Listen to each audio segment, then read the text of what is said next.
Jadi dalam menanggapi masalah ini, masyarakat masih berbeda pendapat atau masih ada yang menganggap itu sebagai sesuatu yang harus dihindari, ada yang menganggap bahwasanya ya tawakal aja lah gitu. Tetapi yang harus kita tahu adalah apa? Ikhtiar dan tawakal itu tidak bisa dipisahkan. Ikhtiar yang kita tahu di Indonesia ini sebenarnya kalau dalam istilah ulama zaman dahulu itu bisa disebutkan sebagai al-akhdhu bil asbab, mengambil sebab-sebab suatu itu bisa terjadi atau sesuatu itu tidak bisa terjadi. Itu yang kita namakan sebagai ikhtiar yang ada di Indonesia ini. Yaitu dengan apa? Banyak yang hanya ikhtiar.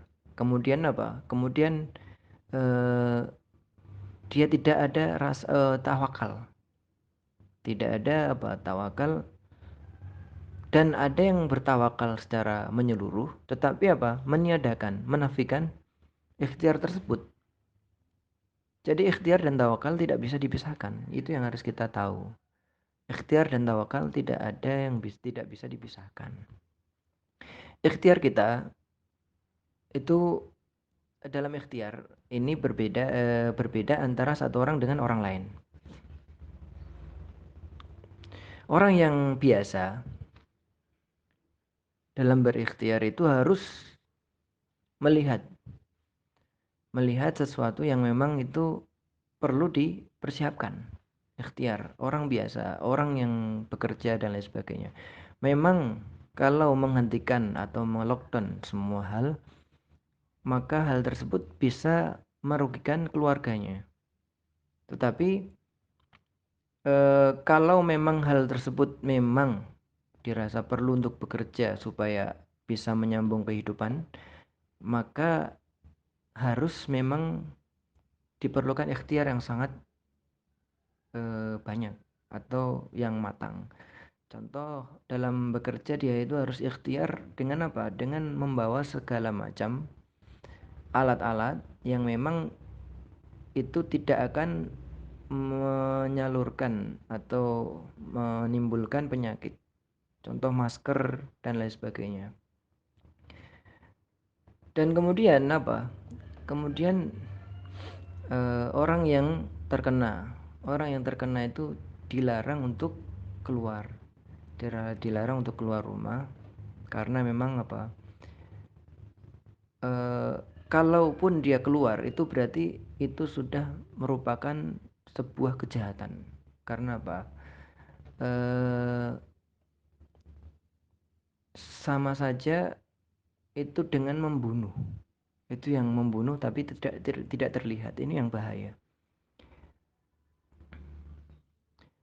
Jadi ikhtiar dan tawakal itu harus disatukan. Contoh dia ikhtiar, kemudian menyerahkan segala sesuatu itu kepada Allah Subhanahu wa taala. Kalau seumpamanya memang eh, sebuah hal yang tidak diinginkan itu terkena, maka ya sudah.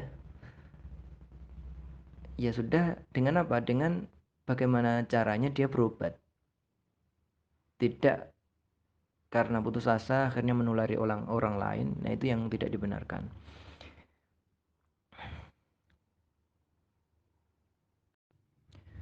Kemudian tawakal. Ini adalah berserah diri kepada Allah Subhanahu wa taala, tetapi apa? Tetapi dengan disertai dengan ikhtiar, al-akhdhu bil asbab.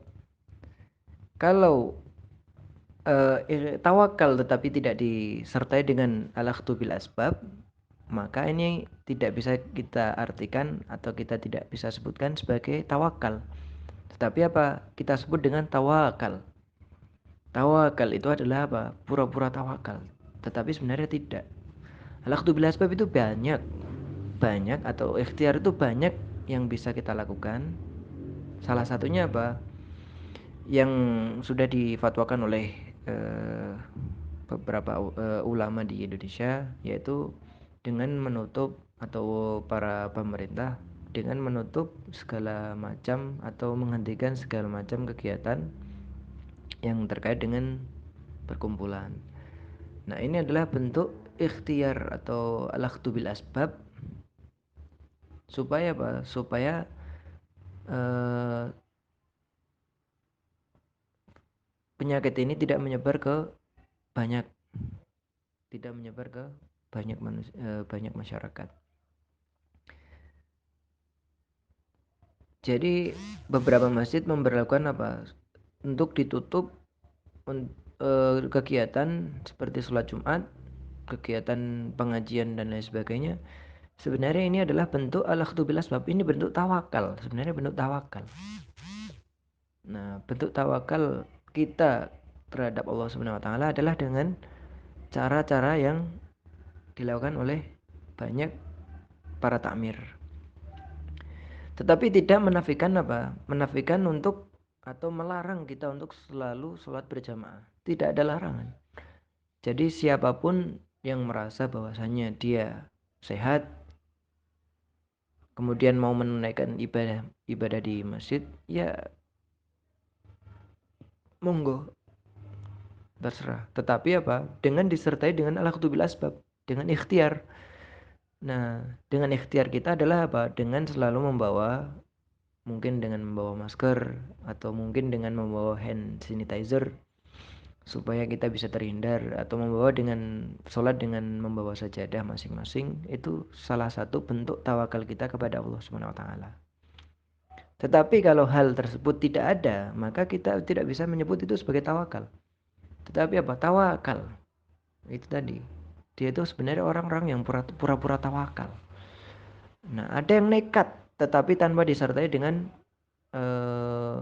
tawakal. Ini yang berbahaya juga. Orang yang nekat, contoh Cina itu sudah memperlakukan, atau beberapa daerah yang terjangkit banyak. Kemudian kita nekat. Nekat di sini adalah apa? Dengan memberanikan diri untuk ke negara tersebut yang terkena. Ini sebenarnya bukan tawakal dan bukan ikhtiar lagi. Ini sebenarnya udah nekat. Ya, itu. Ada satu hadis yang diriwayatkan oleh Anas bin Malik, bahwasanya ada seorang seorang badui yang berkata kepada Rasulullah SAW, yaitu dia membawa seekor unta. Dia berkata, aqiluha wa atawakkal, au utrikuha wa atawakkal. Ya Rasulullah, wahai Rasulullah, saya mengikatnya kemudian saya bertawakal, atau saya melepasnya kemudian saya bertawakal. Kemudian Rasulullah bersabda, iqilha wa tawakkal. Ikatlah dan kemudian bertawakal kepada Allah Subhanahu wa taala. Dalam hadis ini eh, dalam siaknya kita bisa tahu bahwasanya apa? Bahwasanya ada orang orang Baduy ini, eh, ada hadis lain yang mengatakan bahwasanya dia sempat melepaskan ikatan, jadi unta tersebut tidak diikat, tetapi langsung dia pengen beranjak ke suatu tempat. Kemudian Rasulullah melihat hal tersebut, akhirnya menyuruh orang tersebut untuk mengikat. Karena orang tersebut kan, orang Badui itu berpikiran bahwasanya dengan tawakal itu sudah cukup tanpa harus apa? Tanpa harus mengikat. Karena kalau dia mau lari, ya itu berarti udah ketentuan Allah Subhanahu wa taala. Kalau dia mau di situ tidak lari, maka itu juga atas ketentuan Allah Subhanahu wa taala. Nah, Rasulullah di sini menegaskan eh, terkait antara tawakal dan ikhtiar atau al-akhdhu bil asbab, dan eh, menggabungkan dua makna tersebut menjadi satu. Tidak dikatakan tawakal kalau tidak disertai dengan ikhtiar. Nah, itu makna yang atau sesuatu yang memang harus menjadi satu kesatuan. Jadi seperti itu. Eh, se- ini sebelum yang terakhir, jadi wabah taun atau wabah-wabah yang ada di sekarang ini itu dahulu memang sempat terjadi taun di beberapa negara atau di Eropa. Itu disebabkan oleh penyakit yang ada di tikus. Penyakit yang ada di tikus, dan yang kita tahu sekarang corona itu juga disebabkan oleh virus yang ada di kelelawar. Jadi dalam menghindari masalah ini, cara yang pertama sebagai bentuk tawakal kita atau ikhtiar kita, yaitu dengan menjalankan semua yang diperintahkan Allah Subhanahu wa taala, yaitu dengan menjauhi semua yang dilarang. Menjauhi semua atau menghindari semua konsumsi yang dilarang atau haram. Karena yang pertama, sebagai orang yang beriman, tanpa harus kita selidiki kenapa, yang pertama kali harus kita kerjakan adalah ketaatan, yaitu jangan sampai mengkonsumsi semua yang diharamkan, termasuk yang binatang ini. Karena apa? Karena semua yang haram ini, setelah kita tidak mengkonsumsi ini, maka kita harus mengetahui juga kenapa tidak bisa kita konsumsi hal-hal yang diharamkan. Karena apa? Semua yang diharamkan itu mengandung, yang pertama adalah mengandung madorot atau mengandung bahaya. Contoh, mengkonsumsi ular dengan alasan obat. Nah, di ular itu kan banyak racun seperti bisa dan lain sebagainya. Kemudian apa? Dilarang mengkonsumsi hal-hal yang menjijikkan seperti coro, tikus dan lain sebagainya. Itu kan memang menjijikkan, di samping menjijikkan banyak sekali penyakit yang di dalam dikandung.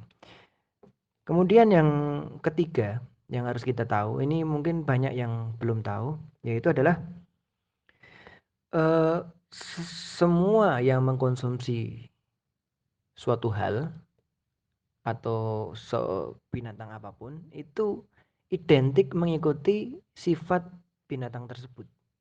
Nah, ini yang terjadi atau yang kita saksikan, bahwasanya apa? Banyak orang yang mengkonsumsi babi. Sehingga apa? Kecemburuan itu hilang. Kecemburuan terhadap semua hal itu hilang. Karena apa? Babi memang tidak ada sifat cemburu. Dan babi itu punya sifat rakus. Nah, itu salah satu, di samping madorot yang ada, di samping keharaman itu, binatang yang kita konsumsi itu akan mewarisi perilaku kita. Nah, dan juga orang yang mengkonsumsi, contohnya adalah binatang haram seperti anjing. Nah, kemungkinan juga itu akan mewarisi perilaku kita. Di samping anjing itu mempunyai sifat yang bagus, dia punya sifat yang kurang bagus, yaitu menggonggong. Nah, kemungkinan juga banyak yang setelah mengkonsumsi itu akan mewarisi sifat banyak gonggongan yang akan dia keluarkan.